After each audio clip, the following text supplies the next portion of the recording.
Welcome to Rejected Religion Patreon, Tier 2, The Groves of Orpheus. My guest this month is Dr. Tara Smith. Tara had previously been a guest on the Spotlight series where she was talking about her research into the game Warhammer 40,000. Today she's back to talk about Dune and ecology. Welcome, Tara. Hi, nice to be back. It's great to have you back. I always like talking with you. And yeah, you've got some really interesting stuff here that I'm really eager to get into with you today. While most people who talk and think about the story of Dune focus on the political and religious aspects of the series, your article called The Anthropocene in Frank Herbert's Dune series from 2021 takes a different approach and explores the ecological / philosophical aspects of the story. And as you note, Frank Herbert was warning his readers about their anthropocentric tendencies, and he was urging people instead to think about ecological conservation, or at least he appears to be planting a seed in the minds of the readers to be more aware of their place or role on the earth in these books. And this is something that you talk about this from an academic perspective, that little has been written about this aspect with regard to the ecological focus in academia. You do mention that there were a few scholars, one Chris Pack, is it Pack or Pock? P-A-K? Pack? Okay. And Susan Stratton that did do some writing on this. Could you talk a bit about the context in which fiction and or science fiction has been explored from an ecological standpoint? Yeah, no, definitely. And I'm not sure, have you seen Denis Villeneuve's Dune movies, Stephanie? I Have you seen them? I have. Yeah, and thinking back, can you see any sort of evidence of ecological messaging through the films? Through the films, yes, because of course there is the whole idea about changing the planet, of course, for water conservation and things like that in the film. Although I don't really feel like, even reading the books and watching the films, I don't feel like there was a lot of emphasis put on the actual ecological side. I think in the films it was made very clear, and also in the books too, about the still suits and the being very careful about water. That was, of course, a big deal, but not as in what you were talking about in the article itself. I don't really think that came through. Yeah, and so that's sort of, I guess, what I think the trap of Dune is, that it is such a fascinating political sort of intrigue space opera plot that some of the ecological messaging gets lost. And, I wrote this article a long time ago now, so a lot of people have since that time, and, even around that time, we're still writing about environmentalism and in Dune, but it was sort of a smaller part of the paper.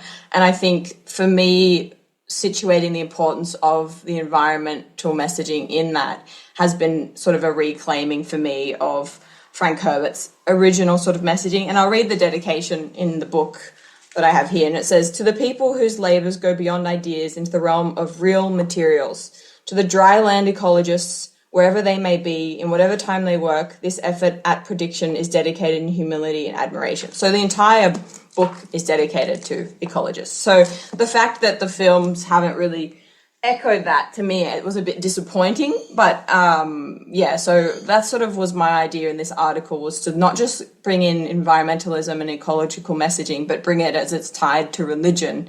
And then in my other article on Zen Buddhism, which we'll talk a bit later, is also to put Zen into the focus, which was such an important feature of Frank Herbert's life. So really just bringing Frank Herbert's everyday life into this, because he was an inventor. He was inventing and doing his own massive scale sort of gardening, and sort of he lived these ecological ideals that he had, not just in his fiction, but in his real life as well. Yeah, that's something that I didn't know about Frank Herbert. I wasn't really looking a lot into his personal background, his life in that sense. So this was a great opportunity for me to learn more about that. There was, in the article, You did mention that those two academics, Chris Pack and Susan Stratton, they did talk about in their work the ecological side of things, but it was more about terraforming. And you thought that there was more to the story than that. You did touch on this already in what you were talking about before. But I think that, I mean, if you look at other examples of fiction, fantasy, such as Lord of the Rings, of course, Tolkien was his story was also very focused on environment, and also I think, yeah, conservation, especially with Saruman and Isengard and the forests and the Ents and all of that, and the whole idea about the hobbits being so close to nature. He was against the industrial aspect, yeah, the destruction of the environment and things like that. So I think these other authors did bring that up, that there's definitely been that discussion that's been raised. But as your focus was broader than, and let's just keep it to Dune in this case, your focus was broader than just the terraforming aspect. And you note that Frank Herbert explored two competing perspectives in his Dune series. These being the viewpoint and needs of the planet versus the views and needs of the people. So could you talk more about these perspectives as well as what inspired Frank Herbert to write about this in the first place? So the inspiration for Frank Herbert's novels was an unpublished article that he wrote called "They Stopped the Moving Sands." This was written in 1957, and it was based on a land management project in Florence, Oregon, and it was organized by the U.S. Department of Agriculture. So that was one of the sort of first things. So when he started writing that, he started to get really fascinated about sand dunes, and this really sort of inspired his article. But another start of the article, and I think this one's really interesting too, was actually a Zen poem. So, poetry was really the start of this novel. And this is what his son talks about in a biography about Frank Herbert, is that it was actually a poem. I haven't been able to find the original poem, but it was a short poem that he wrote too that really sort of started his writing of Dune. And so I think when we think of the books as being informed by poetry and by Zen Buddhism, they start to make a lot of sense. And I remember when I was studying this in my when I decided to write about this in my honors thesis, I read the book once and I came up with all these like great ideas about it. And then it was only when I read it again that I completely changed my whole perspective on the book, that it's actually almost like a religious text in the sense that the more times I read it, the more ideas come through. And I think that's what makes it such a fun text to study, is it's so rich and so dense. I've been to conferences where someone will be like, you're all completely wrong. All of Dune is actually about, the spice. Or all of Dune is actually about colonialism, or all of Dune is about political intrigue and the Messiah figure and what it means to be a hero. And then every time I'm like, yes, it is. It's all of those things because that's just the beauty of Dune. It's like you can take any element really that you want and you can just run with that, and you could write a very convincing article and say Dune's all about this because it's so intertextual and layered. And what helped me trying to kind of think about it was thinking about it as like a Zen koan, which are these poems that in Japanese sort of meditation techniques in Zen Buddhism, you would give to a student to perfect their meditation practices. And it might be like a riddle, like if a tree falls in the woods, does anyone hear it? But obviously that's not a Japanese version, but these are these sort of short little poems. And to me, that's sort of what Frank Herbert's wanting you to do, is to think every time you think you've got some aspect of the novel, he'll flip it and contradict it. And so, at the start, we think Paul is a very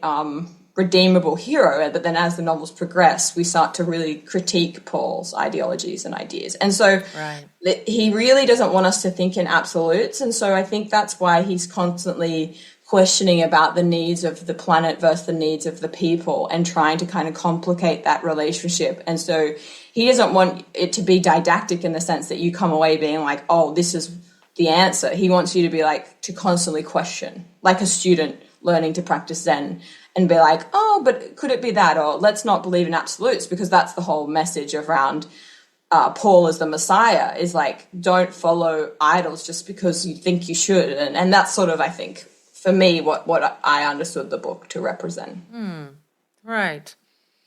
So in the article, The Anthropocene, in the Dune series, you make use of 3 examples to discuss the perspectives about the needs of the planet versus the needs of the people, those 2 perspectives. If we could start with the first example that you use with the terraforming project of Liet Kynes and his death. This was a critique from Herbert on humankind's attempts to alter their environment for their own gain. So could you elaborate on this? Yeah, so I really like this example, and this brings in the epithets. So, throughout the Dune novels, there are small excerpts and epithets at the start of each chapter that would be from all sorts of different texts or poems from the universe of Dune.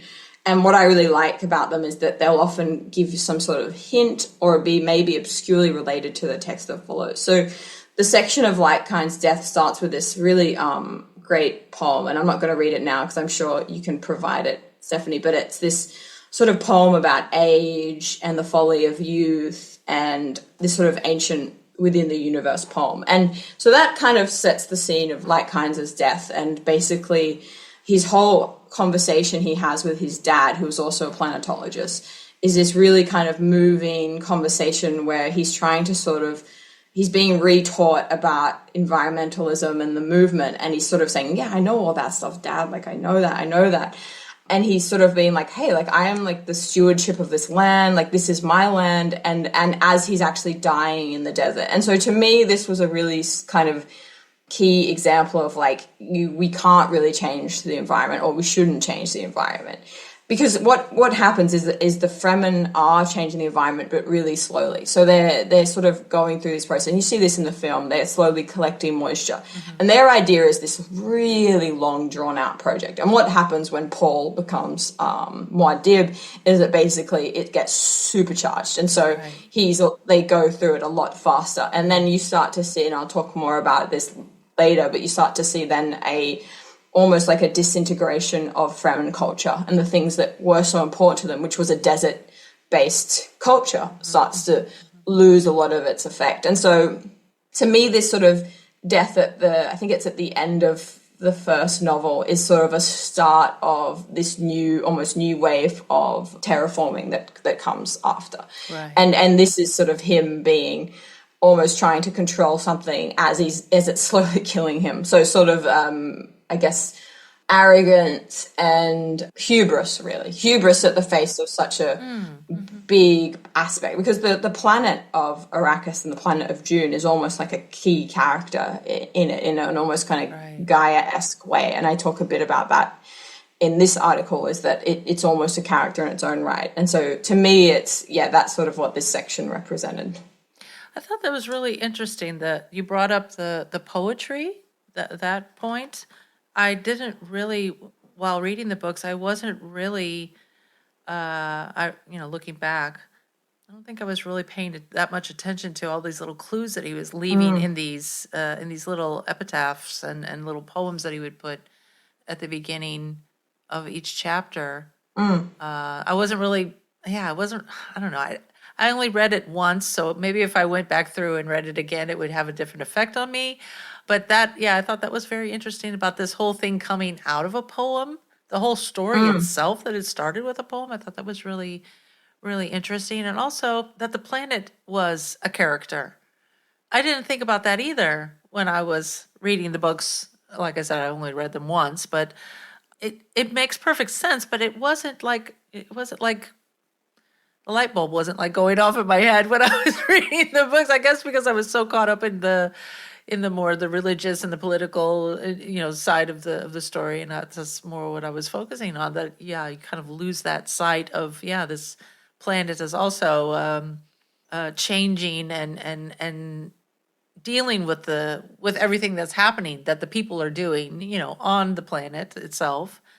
I think the only thing that that they stress so much in the book, of course, is the spice. You have to have the spice, otherwise the whole civilization would kind of collapse, because then you wouldn't be able to travel and all of that. So there's this like super important message there that that has to be saved at all costs. And that was basically that was like the whole conflict that that seemed to be centered around that, but not so much about the planet itself. So I thought that that was really good of you to point that out. And I think, yeah, like you said, it was kind of lost on people. It doesn't, people just seem to kind of just gloss over that. Coming back to what I said about that Herbert to me is this sort of like trickster author where every time you're like, I have an idea, he flips it. And the same with the terraforming is because later in the book series, you realize that the sandworms had terraformed Dune themselves to create a desert-based environment. And so when they start to bring water, it starts to kill the sandworms, which creates the spice which they need for the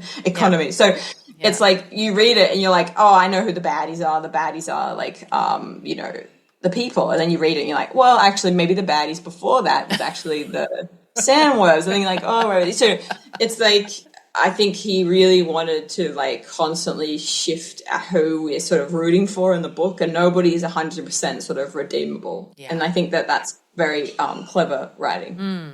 Yeah, I agree with you. So the second example that you give in the article is the juxtaposition of Paul Atreides and his son, Leto II. While both engaged in changing the environment of the planet, they had different reasons for doing so.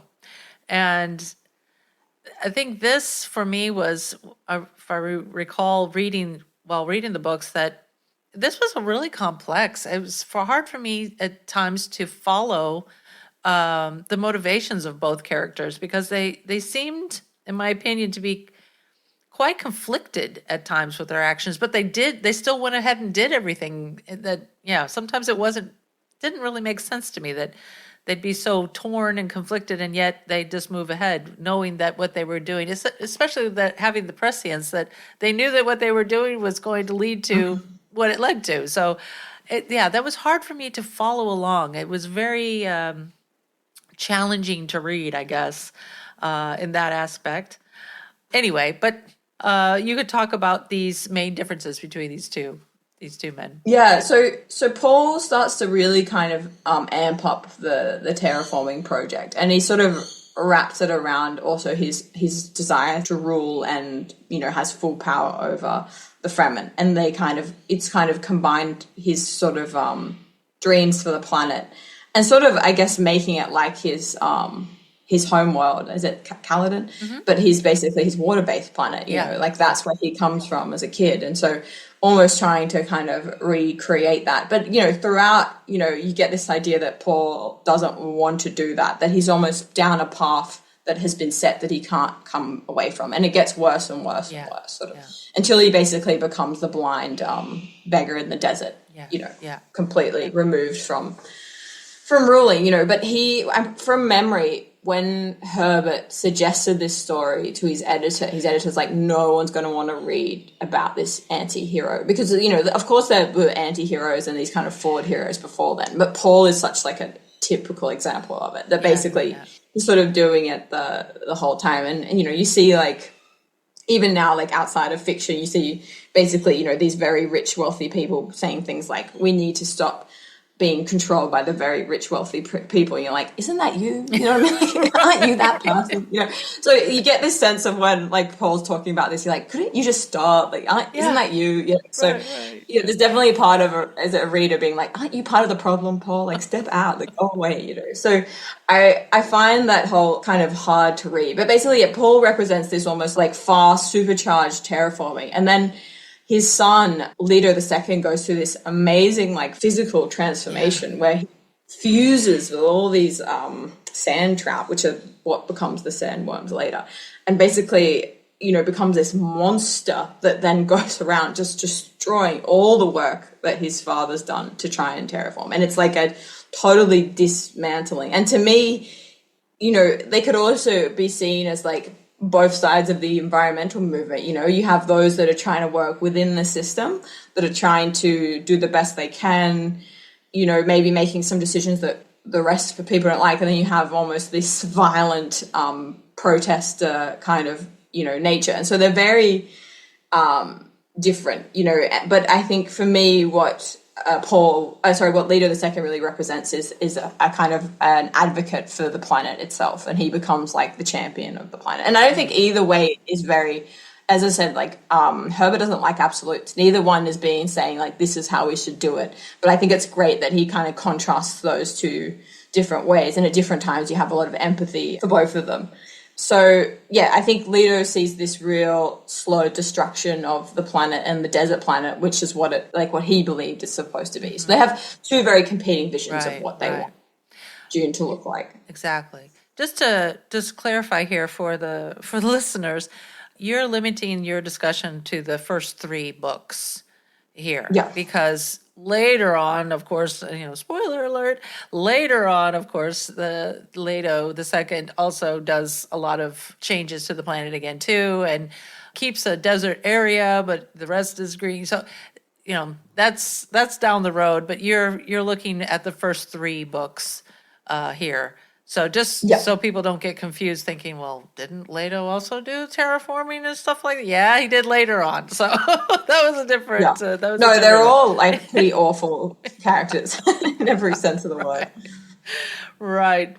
Okay, so the third example is Stilgar, the Fremen, leader, and his regrets about the terraforming project on Dune and how this changed his Fremen traditions and culture in ways that he had never anticipated. And you kind of touched on this before, but I'd like you to expand a little bit more on this and also discuss Herbert's intentions with this part of the story. Yeah, so Stilgar really gets kind of swept away, I guess, with Paul's sort of vision of the planet. And he, as a sort of Fremen chief, he brings a lot of, I guess, the sort of Fremen support behind it. But as it's sort of the terraforming project continues, I feel like he starts to become really disenchanted with the project and starts to notice how, his people have sort of changed and they're not the sort of desert survivors that they were. They're starting to become soft and they're not the sort of warriors that they once were either. And so he feels like a lot of regret.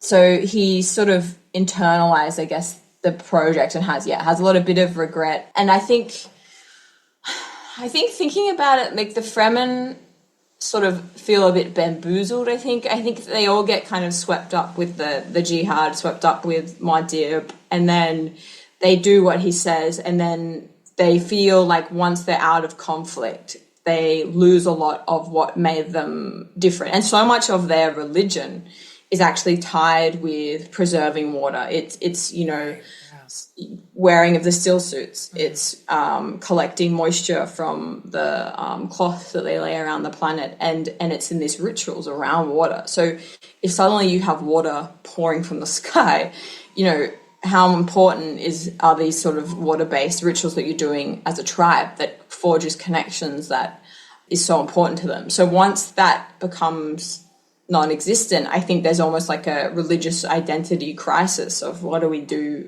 now? And I think Stilgar comes to really regret it. I think he regrets the Fremen's part in the project. That even though it's great they have water and there's a lot easier to survive, that it was the kind of hardened aspect of it that makes it. And again, I don't know, I think Herbert again is trying to complicate that relationship, and I think it's a tough one because at the same time they're a lot more comfortable, and I think you could definitely make some sort of connections with Indigenous people everywhere, and I think there's a risk to sort of think, oh well, these Indigenous people want to be how they were at this in before colonization, but that's also a very like colonial or like a kind of infantilizing way. I mean, that's individual and it's different.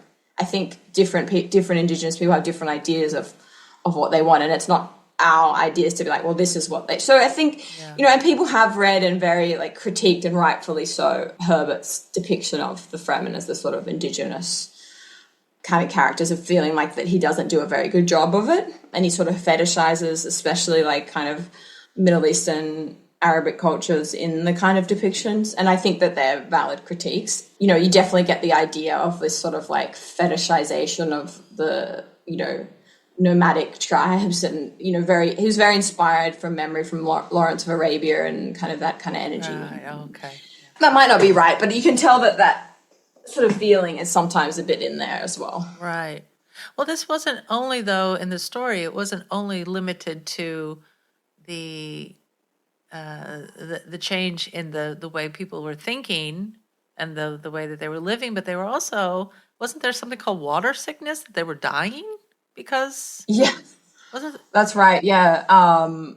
When a Fremen dies from being too far away, too long far away from the desert. So it's sort of like a phrase as a reminder of the value of the original desert ecology. So they call it dying in flash flood, which is really ironic. So they're not used to dying in these sorts of ways. Yeah. Yeah, so that I thought that was also really interesting that they would. I mean, they were so intertwined with the environment that if they weren't in that environment, because it had changed, so there was so much water around that they would die. Yeah. I thought that was really, really interesting. And then they never had words for flood or, drowning or, never, that they didn't have the vocabulary for that they had to, introduce that into their language as well because of this change. Yeah. And it was so drastic. So yeah, I thought these are really, really good insights that, I don't recall when I was reading the books, years ago that I was really thinking about any of this stuff. So I was really, really liked this article.